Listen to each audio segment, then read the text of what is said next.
Before coming to Innovative, I had given up on the industry and I'd had enough of it. And then I had a friend who was working for these guys called Ben Shannon, who worked with us for years. And he gave me a call one day and said, hey, you should come over here and have a play with Innovative and have another go at the industry. And the first gig I came to, Brendan and Jeremy were both on that first gig, and it was really pleasant. They looked after everyone, and it gave me, the motivation to come back into the industry. I was in between jobs working at a cafe, and Brendan used to come down and order coffees and breakfast, and Brendan, being Brendan, just a nice friendly guy, we made friends with him, and he asked if I wanted a job and I said yeah, not knowing anything about this industry, and yeah, here we are 10 years later, yeah.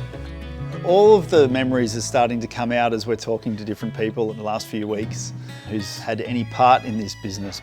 I think in our peak we're at 22 full-time staff just before COVID. Massive turnover, and we're doing all the big conferences and events in Sydney, a lot of big stuff, a lot of really fun stuff. We've been here for 30 years and it's quite incredible the things that we've done, and puts a smile on my face. The journey began way back in high school. Brennan got the call one day to DJ a 18th birthday at South Maroubra Surf Club.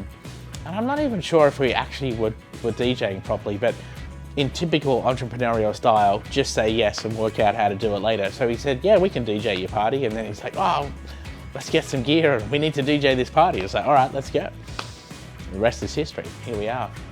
I've known Jeremy 30 odd years, when he was a high school boy coming into Chameleon and doing his school concerts and shows, and I've either worked for him, worked together on projects, on and off over the years. Always been a good company to work with and strives for excellence. It's funny, the term the innovative way used to get tossed around. The innovative way didn't necessarily mean anything in particular, but it meant how draws cases are done, how cable levels are done, how we bump in an event, how we bump out the event, anything that we could do on site to reduce warehouse times. It was never about let's just bump out and get out of here. It was bumping out in preparation for the next event kind of a way. How can we be more efficient? And that kind of term, the innovative way, was what that meant. A while ago, I was probably too much of a stickler for certain things. So I think in recent years, and from my time obviously with Brennan, and this is one of the reasons why we've worked so well together, a lot of people are like, oh, you guys are like yin and yang. We complement each other in the sense that sometimes he gets me to chill, and there's other times when I'm like, no, we've got to do this better. We ran a tight ship in that we asset all of our equipment. We are fastidious about making sure it's in the best possible condition. That was as tight as it gets. I think we did that, as good or better than any other company in the industry. But I think we're a lot more relaxed around working conditions and dealing with staff and people. I think we're a lot more flexible on that side of things. Innovative are such a good bunch of people, and we like to attract those people, and I think it's a testament to how long Innovative's been in the business. They jumped in head first and they took a risk, and no fault of their own, because they executed a world-class truck, and I just think whatever they do next, they'll kill it. For Innovative, we're kind of putting the whole business on ice and having a break. I think as the years have gone on, we're getting a bit older.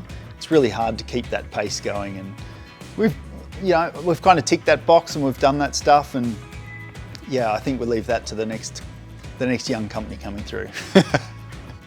Every book has to have an ending, so I'm happy that we're choosing our own destiny more than anything else.